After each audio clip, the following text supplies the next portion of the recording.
Car बाई चीनचे लोक काय खातात रे, लय नवीन नवीन एक एक एक एक व्हायरस आणतात रे. हे कधी काही किडे खातात, काही मकोडे खातात, काही बी खात राहतात ते चीनचे लोक. व्हायरस आणतात आणि आपल्याला परेशानी करतात. काय झालं आता? आता काय आणखीन व्हायरस आणला का या लोकांना?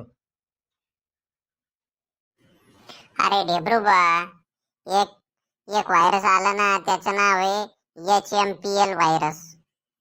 HMPL व्हायरस म्हणतात बा त्याला. आता नवीन एक व्हायरस आला. HMPL व्हायरस ह्यो कुठून आला? कुठून येणार आहे? ह्यो बी चीन वरूनच आहे HMPL व्हायरस. आता याचं काय लक्षण आहे बे HMPL व्हायरसचं? अरे जे माणूस तो सारखं पतलं आहे ना, त्याला प्रॉब्लेम आहे. या ढेबऱ्या सारख्याला काहीच प्रॉब्लेम नाही बरं. या ढेबऱ्याला काहीच नाही होत. मला काहीच नाही होत म्हणजे? मला त्याचा काही इफेक्ट होणार नाही का? तुला नाही होत बे, तू इम्युन सिस्टम जास्त आहे ना. एवढं म्हशीसारखं मांस अंगावर घेऊन बसला, तुला काय होणार आहे? तुला किती व्हायरस न खाल्ला तरी ते मांस कमी नाही होणार तो अंगावरच. आणि मी रे, मला काय होऊ शकते? अरे बारीक ढुंगणाच्या, तो अंगावर जसं मांस आहे का रे? जसं काही बिमारी आली की तू बिमार पडतो, तर ताप खोकला येत राहते. आता याच्यावर काही सोल्युशन आहे की नाही? आपल्या भारतानं काही सोल्युशन काढलं की नाही याच्यावर? सोल्युशन आहे ना आपल्याकडं. आता करोनाच्या काळात आपण काय करत होतो? काढा घेत होतो. काढ्यात काय टाकत होतो? अद्रक टाकत होतो, मिरे टाकत होतो, लसण टाकत होतो, जिरं टाकत होतो, गूळ टाकत होतो. या वस्तू टाकत राहायच्या. या वस्तू टाकत राहिल्या की म्हणजे आपल्याला काही होत नाही. हे काढा 2-3 टाइम घेत राहायचं.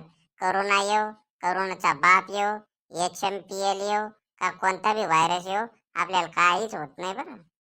मग काय आजपासून काय काढा सुरू करायचा काय? अरे बाबू, थंडी वाजून राहिली, तुला थंडी बी लागणार नाही, काहीच लागणार नाही. काढा घेत जाय. कोणताच व्हायरस तो जवळ बी येणार नाही. लसणाच्या काचोळ्या 2-3 रोज खायच्या, सकाळ संध्याकाळ. आणि काढा प्यायचा 2-3 टाइम. काहीच नाही होणार आपल्याला. किती करोना येऊ का काही येऊ, काही लस घेस काही घ्यायचं काम नाही आपल्याला. घरीच बसायचं आणि लस घ्या, काढा घेत राहायचं. माल ही आयडिया लय जबरदस्त आहे इकडे. काढा घेतला की कोणतीच बिमारी जवळ येत नाही. आणि त्या लसणाचा तर लयच घाण वास येते बापा. पण त्यानं तर व्हायरस तर अजिबातच जवळ येत नाही म्हणतात. हा, तो लसण म्हणजे लसणच आहे भाऊ. तू लसण खा जा रे ढेबऱ्या. तू लसण रोज खा जाय. तुला तर काही होणारच नाही, पण तरी बी तू लसण खा जाय. तुझ्याजवळ कोणताच व्हायरस येणार नाही.